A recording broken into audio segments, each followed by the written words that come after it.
चलो दोस्तों, welcome to money stalkers. तो इस वीडियो के अंदर बहुत ज़्यादा इंपॉर्टेंट टॉपिक के बारे में हम लोग बात करेंगे। बहुत सारे लोगों के मन में एक हमें सवाल आ रहा होगा कि कौन सी कंपनी के अंदर विप्रो और इन्फोसिस में से कौन सी कंपनी के अंदर आपको सबसे पहले बोनस का बेनिफिट मिल सकता है। तो चलिए इन टॉपिक को लेके बहुत ज़्यादा डीप डिस्कशन करेंगे और इस वीडियो को एंड में बहुत कुछ दोस्तों आपको सीखने को मिलने वाला है। तो अगर आपको दोस्तों वीडियो पसंद आएगा तो ज़रूर वीडियो को लाइक, शेयर एंड सब्सक्राइब कर सकते हो। तो चलिए वीडियो को स्टार्ट कर लेते हैं। सबसे पहले इंपॉर्टेंट टॉपिक्स के बारे में हम लोग बात करेंगे कि बोनस किस तरह से मिलता है और डिविडेंड किस तरह से मिलता है। तो सबसे पहले हम लोग बात करेंगे डिविडेंड के बारे में। तो जो भी जितना भी कंपनी अपना प्रॉफिट अपना जनरेट करता है उस प्रॉफिट में से कुछ हिस्सा कंपनी डिविडेंड के द्वारा शेयर होल्डर्स को बेनिफिट देता है और जो पैसा बचता है वो रिजर्व्स के अंदर दोस्तों डाला जाता है। अभी फॉर एग्जांपल एक कंपनी ने 10 करोड़ के आसपास अपना प्रॉफिट जनरेट किया है, तो 10 करोड़ में से कंपनी क्या करेगी, 2 crore as a dividend shareholders को दिया जाएगा और बचा हुआ जो 8 करोड़ है वो ऑलमोस्ट हमें रिजर्व्स के अंदर दोस्तों डाला जाएगा। इस तरह से किसी भी कंपनी के अंदर आपको अगर डिविडेंड मिलता है तो यही प्रोसीजर कंपनी की होती है। सेकेंड पॉइंट, तो किस तरीके से आपको बोनस के बेनिफिट मिल सकता है। सबसे पहले जो बोनस के लिए इंपॉर्टेंट पैरामीटर्स है जो कि कंपनी का रिजर्व्स। अगर कंपनी के पास सफिशिएंट अमाउंट ऑफ रिजर्व्स होंगे तो वो कंपनी आपको आने वाले सालों में बोनस के बेनिफिट दे सकती है, या फिर एलिजिबल कंपनी हो पाएगी। जितना ज़्यादा कंपनी का रिजर्व्स होगा उतने हिसाब से कंपनी आपको बोनस के बेनिफिट दे सकती है। तो जो रिजर्व्स में से कुछ हिस्सा कंपनी शेयर कैपिटल के अंदर कन्वर्ट करता है और शेयर कैपिटल में से कुछ हिस्सा इक्विटी शेयर्स के अंदर कन्वर्ट होता है और उसके बाद ही कोई भी कंपनी दोस्तों बोनस का हमें अनाउंसमेंट करता है। तो डिविडेंड के लिए कौन सा इंपॉर्टेंट पैरामीटर्स है, डिविडेंड के लिए जो इंपॉर्टेंट पैरामीटर्स है जो है प्रॉफिट, एंड बोनस के लिए इंपॉर्टेंट पैरामीटर्स है हमें रिजर्व्स। तो ये चीज़ें दोस्तों क्यों मैंने आपके साथ शेयर किया है, इन्हीं चीज़ों के लेके हम लोग डीप डिस्कशन करने वाले हैं, हम लोग डीप एनालिसिस करने वाले हैं। अभी बहुत सारे लोगों को एक सवाल आ रहा होगा कि कौन सी कंपनी या फिर कोई भी कंपनी हमें अगर बोनस के बेनिफिट देती है तो क्या कंपनी को बेनिफिट मिलता है, या फिर हमें सिर्फ और सिर्फ शेयर होल्डर्स के बेनिफिट मिलता है, या फिर इसका क्या बेनिफिट कंपनी को मिलेगा। तो चलिए एक एग्जाम्पल के द्वारा दोस्तों हम लोग बात करेंगे। तो देखिएगा, एक स्पेसिफिक कंपनी लीजिएगा जो हमें 100 रुपीज़ के ऊपर चल रही है। एक कंपनी पहले 100 रुपये के ऊपर चल रही थी। इस कंपनी के अंदर इतना ह्यूज अमाउंट ऑफ रैली आया, जंप आया कि 100 रुपये की कंपनी ने 1000 रुपीज़ का लेवल हमें अचीव किया। यानी कि 100 रुपये की कंपनी ने 1000 रुपीज़ का लेवल अचीव किया। इसका मतलब क्या है कि जो 100 रुपये वाली कंपनी के अंदर जो वॉल्यूम्स का जो नंबर था वो बहुत ज़्यादा था, और 1000 रुपीज़ वाली कंपनी के अंदर जो वॉल्यूम्स का जो डेटा था, नंबर था, वो बहुत ही कम हमें वॉल्यूम्स जनरेट हो रहा था। तो अगर कोई भी कंपनी को वॉल्यूम को फेस करना अगर लगा, यानी कि कोई भी कंपनी के वॉल्यूम्स के ऊपर अगर कोई इम्पैक्ट आया, लिक्विडिटी के ऊपर कोई इम्पैक्ट आया, तो कंपनी क्या करता है, सडन कंपनी का शेयर प्राइस यहाँ घटाने के लिए, एवरेज करने के लिए कंपनी बोनस या फिर स्प्लिट का दोस्तों अनाउंसमेंट करता है। फॉर एग्जांपल ऐसा मान लीजिएगा कि एक कंपनी 1000 रुपीज़ के ऊपर हमें ट्रेड कर रही है। एक कंपनी 1000 रुपीज़ के ऊपर ट्रेड कर रही है और मैनेजमेंट को ये लगा कि 1000 रुपीज़ के ऊपर अगर कंपनी का प्राइस जाता है तो हमें वॉल्यूम्स के अंदर एंड लिक्विडिटी के अंदर प्रॉब्लम होगा। तो कंपनी यह क्या करेगा, बोनस का अनाउंसमेंट करेगा। रेशियो है 1:1 का, बोनस का अनाउंसमेंट करेगा रेशियो है 1:1 का। और जब भी कंपनी का एक्स डेट आएगा, डायरेक्टली जो 1000 रुपीज़ वाली कंपनी जो चल रहा था वो ऑलमोस्ट हमें 500 रुपये के आसपास कंपनी चलेगा। तो अभी अगर आपने दोस्तों एक चीज़ ऑब्जर्व किया होगा कि जो 1000 रुपीज़ वाले लेवल्स के अंदर जो हमें वॉल्यूम जनरेट हो रहा था वो बहुत ही कम होगा एज कम्पेयर टू 500 रुपीज़ वाली कंपनी।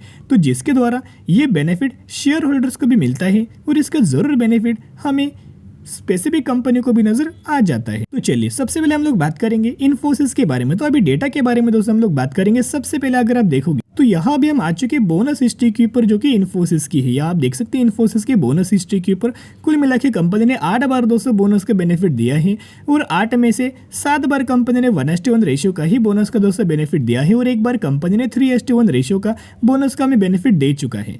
कंपनी ने 2014 में दिया, 15 में दिया और 18 में दिया। कि इस डेटा को लेके क्या हम लोग प्रिडिक्ट कर सकते हैं कि अगर आपको बोनस के बेनिफिट कब मिल सके? ये दोस्तों प्रिडिक्शन हम लोग नहीं कर सकते, लेकिन एक प्रिडिक्शन कर सकते हैं कि जैसे कि हमने फ्रंट पेज के ऊपर बात किया था कि अगर जिस भी कंपनी के पास सफिशिएंट अमाउंट ऑफ रिजर्व्स होगा उस कंपनी के अंदर बहुत ज़्यादा चांस होगा और वो कंपनी आने वाले सालों में आपको बोनस का भी अनाउंसमेंट कर सकती है। तो इन्फोसिस का रिजर्व्स देखोगे तो 73,000 करोड़ के आसपास रिजर्व्स निकल के आ रहे हैं, और इन्फोसिस बेसिकली IT सेक्टर की कंपनी बिलोंग करती है। तो क्या हम लोग रिजल्ट्स के द्वारा भी हम लोग क्या प्रेडिक्ट कर सकते हैं कि अगला हमें बोनस के बेनिफिट कब मिल सके। लेकिन दोस्तों एक पॉइंट नोट करना, एलिजिबिलिटी क्या है कि कंपनी का रिजल्ट सफिशिएंट होना चाहिए। इन्फोसिस अगर आप देखोगे तो एलिजिबिलिटी भी है और कंपनी फंडामेंटली बहुत स्ट्रांग भी है।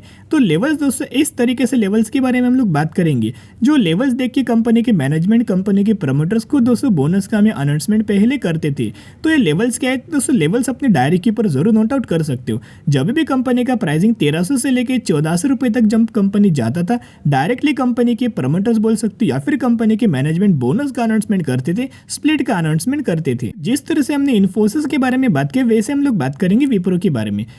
इन्फोसिस जैसे आईटी सेक्टर से बिलोंग करता था, विप्रो भी दोस्तों एक कंपनी हमें आईटी सेक्टर से बिलोंग करता है। और कंपनी ने पिछले मैक्सिमम का रिटर्न प्रोफाइल देखोगे 2770% का रिटर्न शेयर होल्डर्स को कंपनी अभी भी दे रही है। तो अभी हम आ चुके विप्रो की बोनस हिस्ट्री के ऊपर, डेटा के ऊपर। कुल मिला के टोटल कंपनी ने 13 बार दोस्तों बोनस का बेनिफिट दे चुका है। लेकिन मैक्सिमम के अंदर अगर आप देखोगे 1:1 रेशियो के ही अंदर विप्रो का भी दोस्तों आपको बोनस के बेनिफिट मिल जाएगा।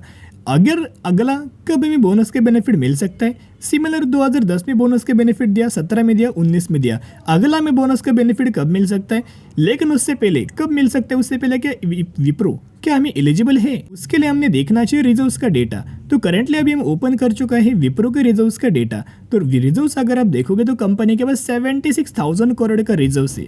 यानी कि सबसे ज़्यादा जो रिजर्व्स हमें इन्फोसिस के पास नज़र नहीं आ रहा, सबसे ज़्यादा जो बोनस का रिजर्व्स का जो नंबर से ज़्यादा से ज़्यादा रिजर्व्स है वो हमें विप्रो के पास नज़र आ रहा है। इनको इन्फोसिस के पास 73,000 करोड़ का हमें रिजर्व्स निकल के आ रहा है और विप्रो के पास 76,000 करोड़ का रिजर्व्स नज़र आ रहा है। तो चलिए जिस तरह से हमने लेवल्स बारे में शेयर किया था इन्फोसिस का, उसी तरह से हम लोग विप्रो का दोस्तों लेवल्स के बारे में हम लोग बात करेंगे। देखिएगा लेवल्स क्या है, जब भी विप्रो 250 से लेकर 300 रुपये का प्राइस हमें अचीव करता था, डायरेक्टली कंपनी का मैनेजमेंट, कंपनी का प्रमोटर्स या बोनस का अनाउंसमेंट करता था। यानी कि मैनेजमेंट को और प्रमोटर्स को ये नहीं चाहिए कि विप्रो 300 रुपये से ज़्यादा बढ़े और इन्फोसिस 1400 रुपये से ज़्यादा बढ़े। तो जिसके मुताबिक को इनको वॉल्यूम्स के अंदर प्रॉब्लम ना हो, लिक्विडिटी के अंदर दिक्कत ना हो, और इसी की वजह से इन्होंने ह्यूज अमाउंट ऑफ बोनस का बेनिफिट दिया है। विप्रो ने भी ह्यूज अमाउंट ऑफ बोनस के बेनिफिट दिया है और विप्रो इन्फोसिस ने भी बोनस के बेनिफिट ह्यूज अमाउंट ऑफ दिया है। लेकिन एक पॉइंट नोट करना, सिर्फ बोनस के द्वारा, स्प्लिट के द्वारा, डिविडेंड के द्वारा किसी भी कंपनी के अंदर निवेश मत करना, इतना लिख के रखना। क्योंकि अगर हम इन सभी चीज़ों को देख के निवेश करेंगे, लेकिन कंपनी अगर फंडामेंटली स्ट्रांग नहीं होगा, कंपनी का बिजनेस आने वाले सालों में डिमांड अगर फुलफिल नहीं करेगा या फिर कंपनी के अंदर आने वाले सालों में ग्रोथ नहीं होगा, तो वो कंपनी आपको बोनस, स्प्लिट, डिविडेंड का बेनिफिट तो नहीं देगी, साथ में आपका पैसा पूरा डूब जाएगा, कंपनी जीरो हो जाएगी और जितने भी आपने उस कंपनी के अंदर अमाउंट डाला था, इन्वेस्ट किया था, उतना हर एक पैसे दोस्तों डूब जाएगा। इसीलिए मैं हर एक वीडियोस के अंदर हम लोग बात करते हैं, अगर आप क्वालिटी स्टॉक्स के अंदर इन्वेस्ट करेंगे, विप्रो, इन्फोसिस, टीसीएस, जिस तरह से करंटली कंपनी हमें डिस्काउंटेड प्राइस के अंदर बिलोंग कर रही है, यही तो सबसे बड़ा मौका नजर आएगा।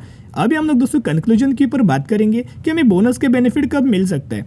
करंटली अगर आप दोस्तों देखोगे तो हमें दोनों कंपनी की एलिजिबिलिटी है, लेकिन करंटली जो इन्फोसिस एंड विप्रो का दोस्तों जो व्यू हमें नजर आ रहा है, इनका जो व्यू है वो करंटली ऑलमोस्ट हम इनका मार्जिन को बूस्ट करने के लिए है। और करंटली इन कंपनी जो प्रॉब्लम्स के अंदर फंसा हुआ है, जैसे कि बैंकिंग, फाइनेंशियल सर्विसेज रिगार्डिंग, इन कंपनीज यही प्रॉब्लम को सॉल्व करने के लिए करंटली सोच रही है। इनका ये सोचना नहीं है कि करंटली हम लोग बोनस के बेनिफिट दे या फिर ना दे, लेकिन दोस्तों दोनों कंपनी एलिजिबिलिटी है, इतना पॉइंट नोट करना। अब ये ऐसा भी हो सकता है सबसे पहले विप्रो बोनस के बेनिफिट अनाउंस करे, उसके बाद इन्फोसिस करे। ऐसा भी हो सकता है सबसे पहले इन्फोसिस आपको बोनस का अनाउंसमेंट करे और बाद में विप्रो करे। तो बहुत सारे पॉसिबिलिटीज हमें निकल के आते हैं। लेकिन जिस तरह से डेटा मैंने आपके साथ शेयर किया, इनका बोनस हिस्ट्री का, दोनों कंपनी ने ह्यूज अमाउंट ऑफ दिया है और आने वाले सालों में भी ये कंपनीज बोनस का बेनिफिट हमें दे सकती है। तो जिसके मुताबिक जो भी कंपनी आपको पसंद है, जो आईटी सेक्टर से कंपनी बिलोंग करती हो, विप्रो, इन्फोसिस, टीसीएस में से, तो वो कंपनी आप अपने पोर्टफोलियो के अंदर ऐड रखना और मिनिमम 10 साल, 15 साल, 20 साल होल्ड करना। मल्टीपल रिटर्न आपको इन कंपनीज के अंदर मिल सकता है।